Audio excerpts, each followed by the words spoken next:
Қалыңлығы 7 сантиметрдан артқан тесе қойы яшкел. Сулықлардағы біз шундай болса ғана оңа шекленмеше аяқ басарға була. 15 сантиметрдан артып кетсе бітінлейді қорқынышсыз. В данный момент устоялась устойчивая морозная погода.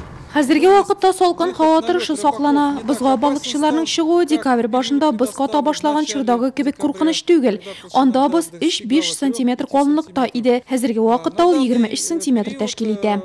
Құткаручылар отряды Нурлатны да исәпкә алып 7 районга хезмәт күрсәтә. Шөкер, соңгы елларда Нурлат районы сулыкларында юкка бызга чыгып хәлак булган нурлатлылар теркәлмәгән, ләкин республика буенча статистика борчуга сала. Есть места опасные, потому что присутствует течение. Агым көчле булган урыннарда куркыныч кала бирә. Буран булса су өстен кар каплап китә. Һәм су катмаган ачык урын барлыкка килә. Балыкчы белмичә яки караңгы вакытта төшеп китәргә мөмкин.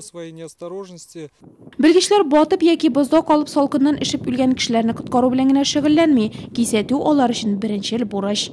Если группа людей идет, передвигаться нужно на расстояние 5-6 метров. Кешеләр төркем белән чыкса, бер-бер артлы 5-6 метр ераклыкта барырга тиеш. Үзең белән 2-3 метр озынлыктагы бау йөртергә, баткан кешене коткару өчен кирәк булып чыгуы бар. Моннан тыш кисәдә ширеп быргыч яки озын кадак, пычак йөртергә кирәк. Алар ярдәмендә бызга чыгып була.